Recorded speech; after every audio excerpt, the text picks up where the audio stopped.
Here we start a book named Atomic Habits. Today we learn motivation is overrated. Explanation ahead. Keeps listening to Topic 6. Motivation is overrated. Environment often matters more. Anne Thorndike, a primary care physician at Massachusetts General Hospital in Boston, had a crazy idea. She believed she could improve the eating habits of thousands of hospital staff and visitors without changing their willpower or motivation in the slightest way. In fact, she didn't plan on talking to them at all. Thorndike and her colleagues designed a 6-month study to alter choice architecture of the hospital cafeteria. They started by changing how drinks were arranged in the room. Originally, the refrigerators located next to the cash registers in the cafeteria were filled with only soda. The researchers added water as an option to each one. Additionally, they placed baskets of bottled water next to the food stations throughout the room. Soda was still in the primary refrigerators, but water was now available at all drink locations. Over the next 3 months, the number of soda sales at the hospital dropped by 11.4%. Meanwhile, sales of bottled water increased by 25.8%. They made similar adjustments and saw similar results with the food in the cafeteria. Nobody had said a word to anyone eating there before. Figure 8. Here is a representation of what the cafeteria looked like before the environment design changes were made and after. The shaded boxes indicate areas where bottled water was available in each instance. Because the amount of water in the environment was increased, behavior shifted naturally and without additional motivation. People often choose products not because of what they are, but because of where they are. If I walk into the kitchen and see a plate of cookies on the counter, I'll pick up half a dozen and start eating, even if I hadn't been thinking about them beforehand and didn't necessarily feel hungry. If the communal table at the office is always filled with donuts and bagels, it's going to be hard not to grab one every now and then. Your habits change depending on the room you are in and the cues in front of you. Environment is the invisible hand that shapes human behavior. Despite our unique personalities, certain behaviors tend to arise again and again under certain environmental conditions. In church, people tend to talk in whispers. On a dark street, people act wary and guarded. In this way, the most common form of change is not internal, but external. We are changed by the world around us. Every habit is context dependent. In 1936, psychologist Kurt Lewin wrote a simple equation that makes a powerful statement. Behavior is a function of the person in their environment, or B equals F. It didn't take long for Lewin's equation to be tested in business. In 1952, the economist Hawkins Stern described a phenomenon he called suggestion impulse buying, which is triggered when a shopper sees a product for the first time and visualizes a need for it. In other words, customers will occasionally buy products not because they want them but because of how they are presented to them. For example, items at eye level tend to be purchased more than those down near the floor. For this reason, you'll find expensive brand names featured in easy-to-reach locations on store shelves because they drive most profit, while cheaper alternatives are tucked away in harder-to-reach spots. The same goes for end caps, which are the units at the end of aisles. End caps are money-making machines for retailers because they are obvious locations that encounter a lot of foot traffic. For example, 45% of Coca-Cola sales come specifically from end-of-the-aisle racks. The more obviously available a product or service is, the more likely you are to try it. People drink Bud Light because it is in every bar and visit Starbucks because it is on every corner. We like to think that we are in control. If we choose water over soda, we assume it is because we wanted to do so. The truth, however, is that many of the actions we take each day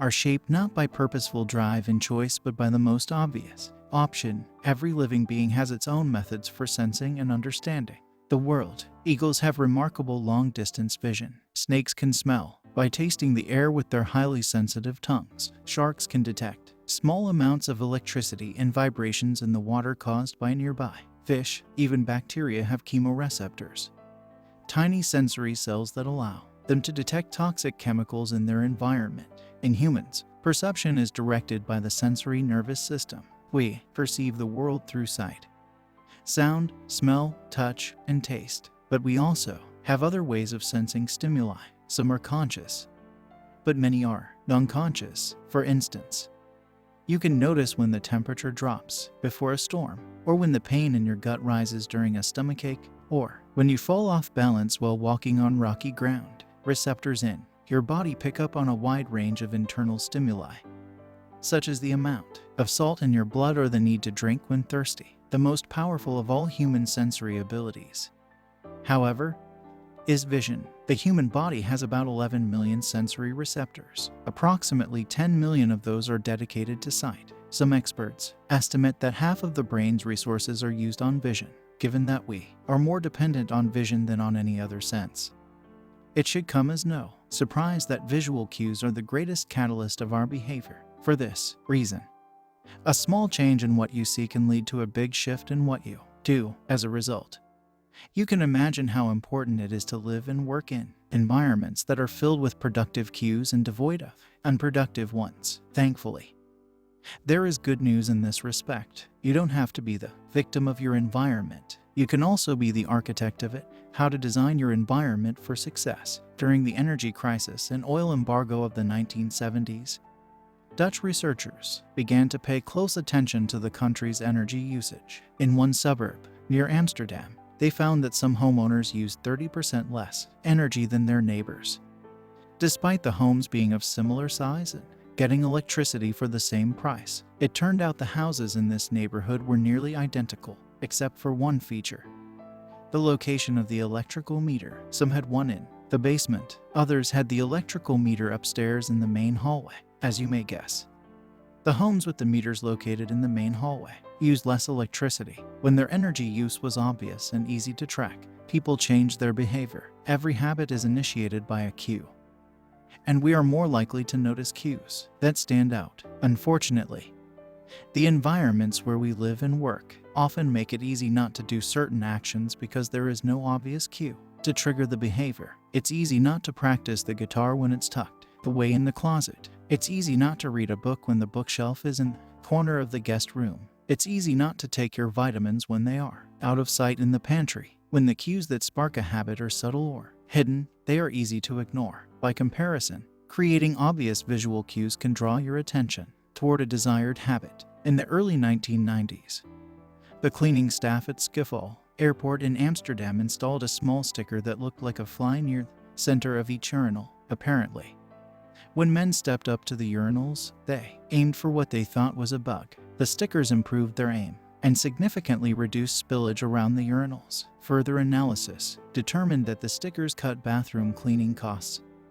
by 8% per year. I've experienced the power of obvious cues in my own life. I used to buy apples from the store, put them in the crisper in the bottom of the refrigerator, and forget all about them. By the time I remembered, the apples would have gone bad. I never saw them, so I never ate them. Eventually, I took my own advice and redesigned my environment. I bought a large display bowl and placed it in the middle of the kitchen counter. The next time I bought apples, that was where they went, out in the open where I could see them, almost like magic.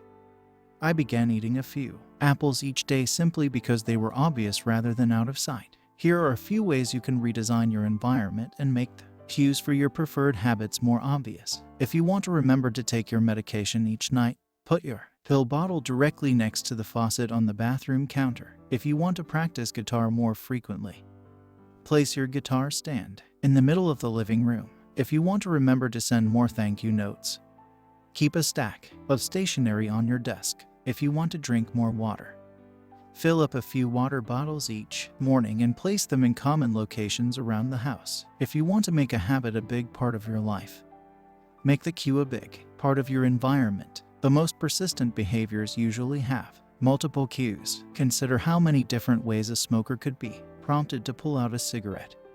Driving in the car, seeing a friend smoke, feeling stressed at work, and so on. The same strategy can be employed for good habits. By sprinkling triggers throughout your surroundings, you increase the odds that you'll think about your habit throughout the day. Make sure the best choice is the most obvious one. Making a better decision is easy and natural when cues for good habits are right in front of you. Environment design is powerful not only because it influences how we engage with the world, but also because we rarely do it. Most people live in a world others have created for them, but you can alter the spaces where You live and work to increase your exposure to positive cues and reduce your exposure to negative ones. Environment design allows you to take back control and become the architect of your life. Be the designer of your world and not merely the consumer of it. The context is the cue. The cues that trigger a habit can start out very specific.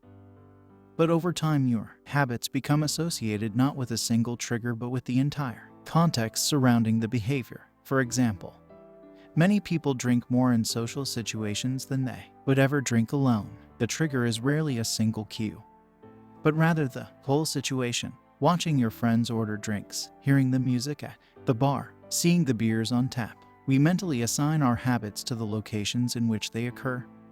The home, the office, the gym. Each location develops a connection to certain habits and routines. You establish a particular relationship with the objects on your desk, the items on your kitchen counter, the things in your bedroom. Our behavior is not defined by the objects in the environment but by our relationship to them. In fact, this is a useful way to think about the influence of the environment on your behavior. Stop thinking about your environment as filled with objects. Start thinking about it as filled with relationships. Think in terms of how you interact with the spaces around you.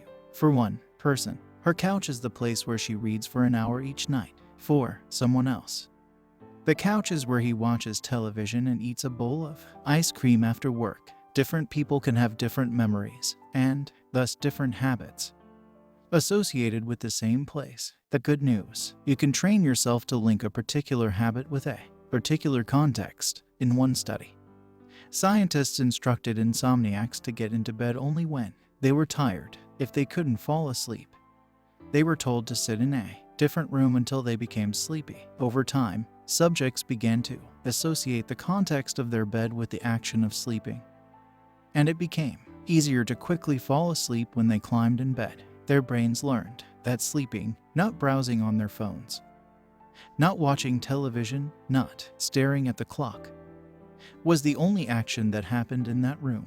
The power of context also reveals an important strategy.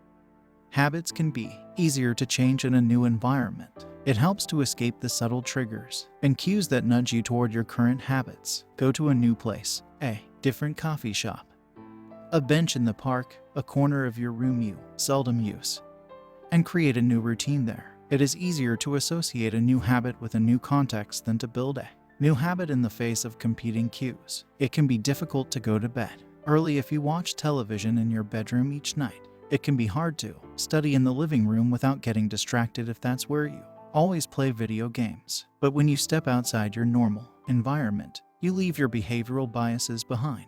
You aren't battling old environmental cues, which allows new habits to form without interruption. Want to think more creatively? Move to a bigger room, a rooftop patio, or a building with expansive architecture. Take a break from the space where you do your daily work, which is also linked to your current thought patterns. Trying to eat healthier. It is likely that you shop on autopilot at your regular supermarket. Try a new grocery store. You may find it easier to avoid unhealthy food when your brain doesn't automatically know where it is located in the store. When you can't manage to get to an entirely new environment, redefine or rearrange your current one. Create a separate space for work, study, exercise, entertainment, and cooking. The mantra I find useful is one space, one use. When I started my career as an entrepreneur, I would often work from my couch or at the kitchen table. In the evenings, I found it very difficult to stop working.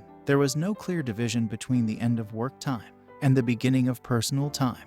Was the kitchen table my office or the space where I ate meals? Was the couch where I relaxed or where I sent emails? Everything happened in the same place. A few years later, I could finally afford to move to a home with a separate room for my office. Suddenly, work was something that happened in here and personal life was something that happened out there. It was easier for me to turn off the professional side of my brain when there was a clear dividing line between work life and home life. Each room had one primary use. The kitchen was for cooking. The office was for working, whenever possible. Avoid mixing the context of one habit with another. When you start mixing contexts, you'll start mixing habits, and the easier ones will usually win out. This is one reason why the versatility of modern Technology is both a strength and a weakness. You can use your phone for all sorts of tasks, which makes it a powerful device. But when you can use your phone to do nearly anything, it becomes hard to associate it with one task. You want to be productive, but you're also conditioned to browse social media, check email, and play video games whenever you open your phone. It's a mishmash of cues. You may be thinking, you don't understand. I live in New York City. My apartment is the size of a smartphone. I need each room to play multiple roles. Fair enough. If your space is limited, divide your room into activity zones: a chair for reading, a desk for writing, a table for eating. You can do the same with your digital spaces. I know a writer who uses his computer only for writing, his tablet only for reading, and his phone only for social media and texting.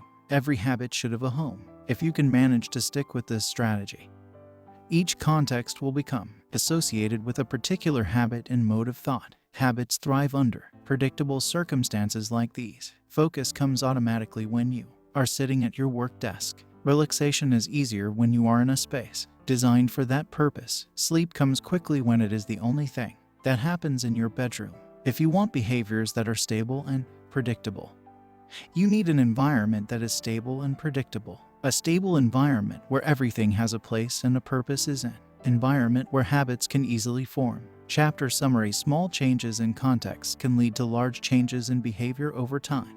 Every habit is initiated by a cue. We are more likely to notice cues that stand out. Make the cues of good habits obvious in your environment. Gradually, your habits become associated not with a single trigger but with the entire context surrounding the behavior. The context becomes the cue. It is easier to build new habits in a new environment because you are not fighting against old cues. This topic ends here.